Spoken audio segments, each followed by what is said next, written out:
Jared Almasora. Siguro naririnig nyo na siya o nakikita nyo na siya sa Facebook. At ito po yung sa personal, ito na siya. Halika dito. Yan. Siya po ay taga De La Paz, Almasora. Yan, laging nagbablog dyan sa atin. O hindi naman nagbablog, kundi siya ay Catholic faith defender ngayon. Pero siya po ang magkukwento sa atin ng kanyang conversion o pagbabalik loob. Ayan, magandang umaga po sa atin, mga iksuon, mga kapatid. At ako nga po pala si kapatid na Jared Almasora. Sa mga hindi po nakakilala sa akin, ako po yung mga tumataboy dyan sa mga born again. Dahil unang-una, nasa utos yun, 1.13 ng Tito, sa Ebanghelyo ni Apostol Pablo, sabi, ang patotoong ito'y tunay dahil dito, sawayin mong may kabagsikan sila.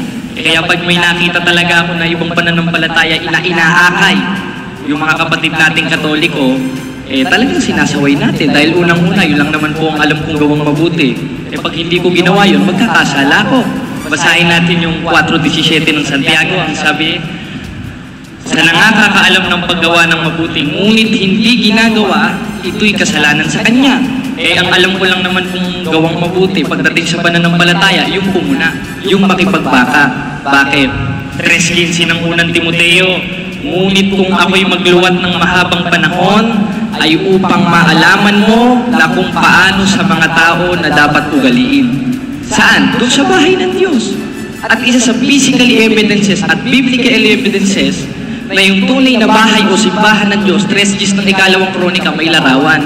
Kasi ako po, galing ako sa iba-ibang pananampalataya, galing ako sa born again, galing ako sa Iglesia ni Cristo. At yung huli kong sinaliban ay yung itinatag ni Eli Soriano noong 1980s na ang dating daan. At nagtagal ako doon, naging defender po ako ng dating daan ni Soriano. At sari-sari po ang mga nakadebate ko, si Rashid Indasan, yung debater po yun, national debater po ng Islam. At madami na rin po. Ngayon, pwede po ba, Padre, i-share ko lang po yung mga atake nila Soriano at sagutin natin. Ngayon mga kapatid, para hindi po tayo maloko ni Eli Soriano, kasi galing rin po ako dun unang-una, nang batikos rin ako sa simbahan. Yan ay kang Catholic Church. Ang dami ay kang lasenggo dyan. Ang dami ay kang sugarol dyan. Kaya nga ikaw ako umalis dyan. Ganun po kasi ang mga paratang ni Soriano at paratang po namin. Ngayon, kung Biblia ang pagbabatayan natin, it's normal.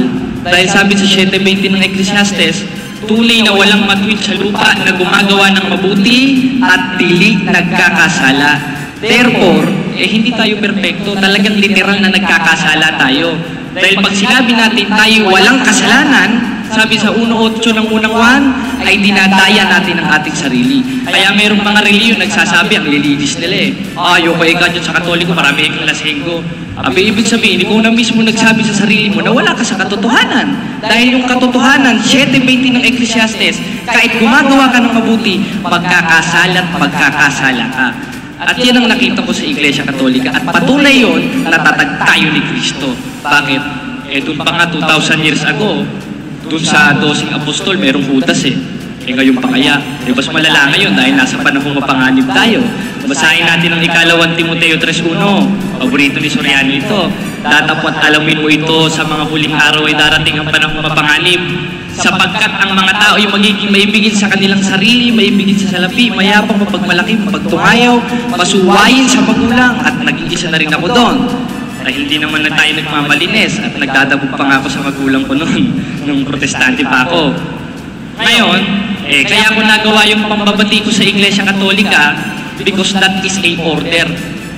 Yun ang utos sa aming mga defender. Patikusin nyo yung Katoliko, patukusin nyo lahat yan. Ngayon, pinagsisisihan ko yun na malabis. Parang si Apostol Pablo, mga kapatid. Kung di natin nababasa sa 1.13 ng unang Timoteo, ang sabi ni Apostolo Pablo, bagamat ng una, ako'y naging mamumusong at manguusig, ngunit kinahabagan ako ng Diyos. Bakit? Sapagkat yun ginawa ko sa hindi pagkaalam at kawalan ng pananampalataya. Kaya nagawa ko yung pambibatikos po nun sa Iglesia Katolika nung ako'y nasa Protestantism pa, dahil nagawa ko yung sa hindi pagkaalam at kawalan ng pananampalataya.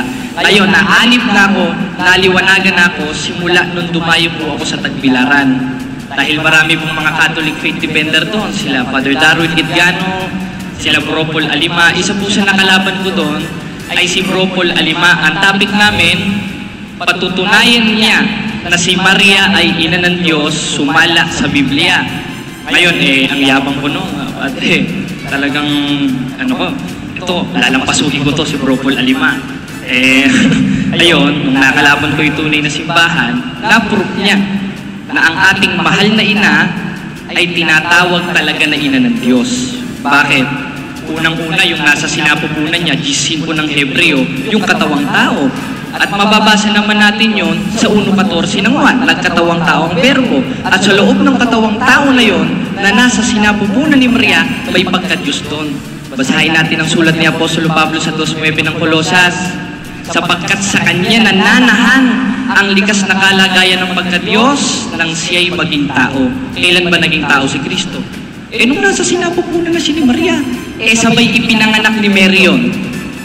Ibig sabihin, yung divine and human nature ni Kristo, sabay ipinanganak ni Maria. Ano ngayon ang ipinanganak ni Maria? 2:13 ng Tito Diyos. Ngayong si Maria, ang anak na ang Diyos, anong tawag sa kanya? Ina ng Diyos. At yan ang hindi ko natutunan kay Soriano at naliwanagan ako sa awat tulong ng Diyos at naanib sa tunay na iglesia, mga kapatid. At yon ang Iglesia Katolika Apostolika Romana o tinatawag na Catholic Church. Kaya ngayon mga kapatid, magwa-warning ako sa inyo pag may nangaakay sa inyo. May warning rin naman sa atin si Apostol Pablo sa 4:17 ng Galacia na mayroong magmamalasakit sa inyo pero dili sa mabuting akala. Subalit ang ibig nila, ihiwalay kayo upang ipagmalasakit nyo din sila. Kaya tayo mga kapatid, pag may nangaakay sa atin, kagaya ng mga born-again Christians, kakatok pa sa pinto yun brother, sister, baka pwede nyo pong tanggapin ang ating Panginoong Jesucristo. Ang isagot nyo mga kapatid, paano tatanggapin si Kristo? Hindi naman sa atin umalis si Kristo.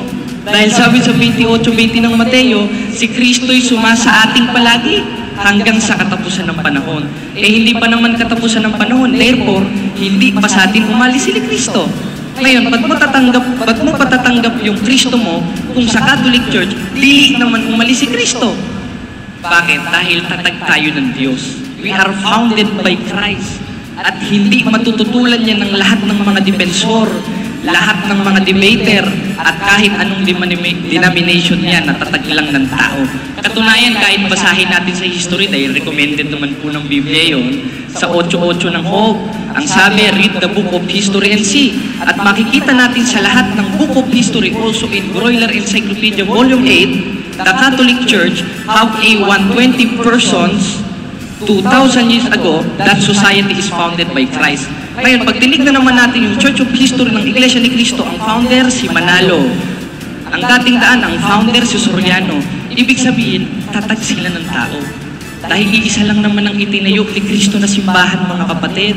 Sa 16:18 ng Mateo, ang sabi, ikay Pedro.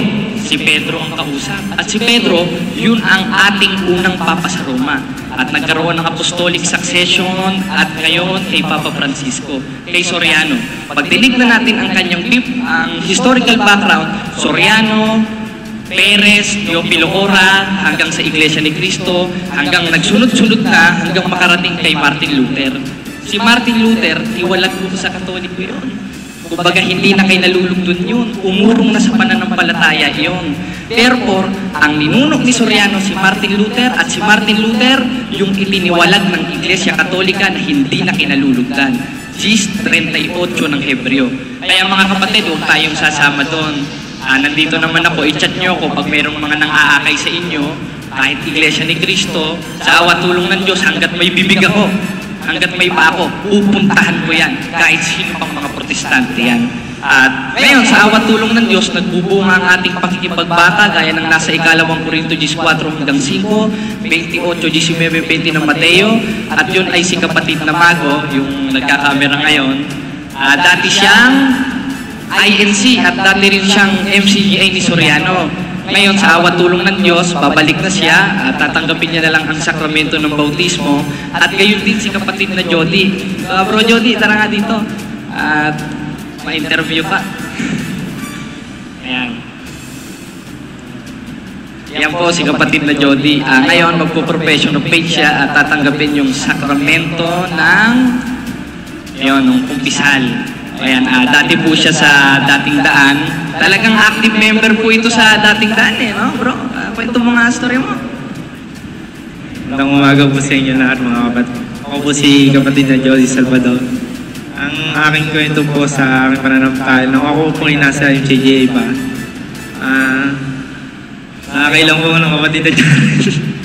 At yun po, kami naman po ay sinusubok po naman talaga namin po yung ang isang iglesia. Pinag-aaralan po namin talaga yon na sa Bible.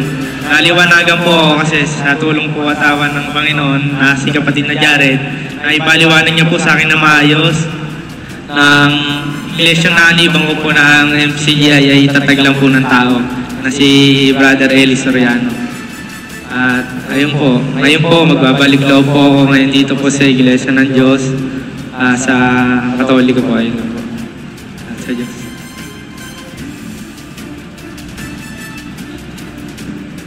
Kita niyo po, ako'y pinagbahagi ko po sila bakit ang mga kabataan ang inililigaw ng maraming relihiyon o ng maraming sekta.